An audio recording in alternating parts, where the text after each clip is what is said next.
दूसरों की गलतियों से सीखें। एक अकेला चंद्रमा अंधेरे को दूर करता है, जो कई तारे भी मिलकर नहीं कर सकते। व्यक्ति को अधिक ईमानदार नहीं होना चाहिए। सीधे पेड़ पहले काटे जाते हैं और ईमानदार लोगों पर पहले शिकंजा कसा जाता है। यदि पैर में मणि और सिर पर दर्पण रखा जाए तो भी मणि अपना मूल्य नहीं खोती है। पुरुषों की तुलना में महिलाओं में भूख 2 गुनी, लज्जा 4 गुना, साहस 6 गुना और वासना 8 गुना होती है। संचित धन खर्च करने से बचता है, जैसे कि आने वाला ताजा पानी रुके हुए पानी को बाहर निकालने से बचता है। यह विचार छोड़ दो कि आसक्ति और प्रेम एक ही चीज है, वे शत्रु हैं। यह आसक्ति है जो सभी प्रेम को नष्ट कर देती है। असत्यता, उतावलापन, कपट, मूर्खता, लोभ, अस्वच्छता और क्रूरता स्त्री के साथ स्वाभाविक दोष हैं। इस पृथ्वी पर 3 रत्न हैं: अन्न, जल और प्रिय वचन। मूर्ख लोग चट्टानों के टुकड़ों को रत्न समझते हैं। धन, मित्र, पत्नी और राज्य तो वापस मिल सकता है, लेकिन यह शरीर खो जाने पर फिर कभी नहीं मिल सकता। बीमारी, दुर्भाग्य, अकाल और आक्रमण के समय जो कोई भी आपकी सहायता करता है, वही वास्तविक अर्थों में आपका सच्चा भाई है। वे नीच लोग जो दूसरों के गुप्त दोषों की बात करते हैं, वे स्वयं को वैसे ही नष्ट कर देते हैं जैसे सांप चींटियों के टीलों पर भटक जाते हैं। पाप पूर्वक अर्जित धन 10 वर्षों तक रह सकता है। 11वें वर्ष में यह मूलधन के साथ भी गायब हो जाता है। जिस प्रकार एक सूखा पेड़ आग लगने पर पूरे जंगल को जला देता है, उसी प्रकार एक दुष्ट पुत्र पूरे परिवार को नष्ट कर देता है। अपना धन केवल योग्य को डोट दें और दूसरों को कभी नहीं। मेघों को प्राप्त समुद्र का जल सदैव मीठा होता है। सेवक को उसके कर्तव्य के निर्वहन में, रिश्तेदार को कठिनाई में, मित्र को विपत्ति में और पत्नी को दुर्भाग्य में परखें। कांटों और दुष्ट लोगों से निपटने के 2 तरीके हैं। एक उन्हें कुचल देना है और दूसरा उनसे दूर रहना है।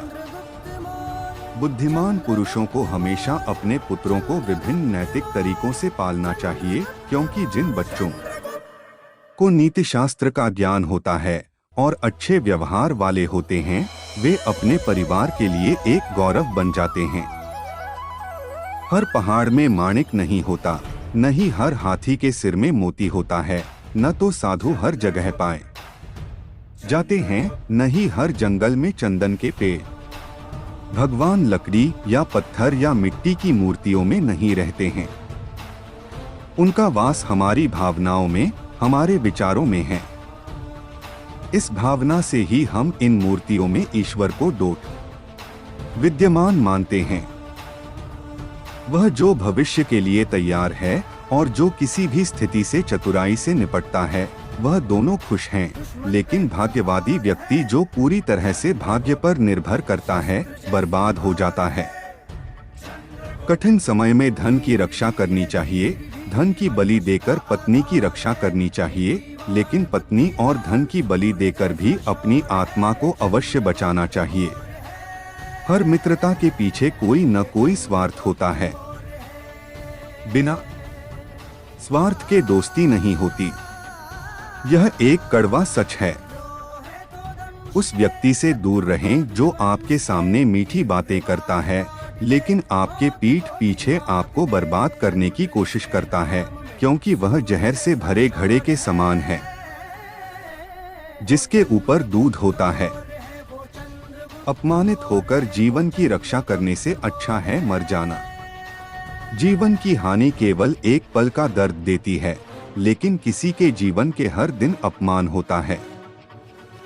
जो बीत गया उसके लिए हमें परेशान नहीं होना चाहिए, न ही हमें भविष्य के बारे में चिंतित होना चाहिए। विवेकी पुरुष केवल वर्तमान क्षण से निपटते हैं।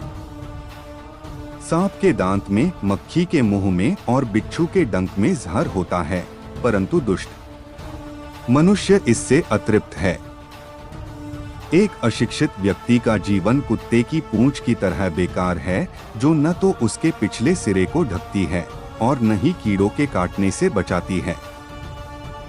जब तक आपका शरीर स्वस्थ और नियंत्रण में है और मृत्यु दूर है, अपनी आत्मा को बचाने का प्रयास करें। जब मृत्यु निकट हो तो तुम क्या कर सकते हो? वह जो हमारे मन में रहता है वह निकट है, हालांकि वह वास्तव में दूर हो सकता है, लेकिन जो हमारे दिल में नहीं है वह दूर है, भले ही वह वास्तव में पास हो।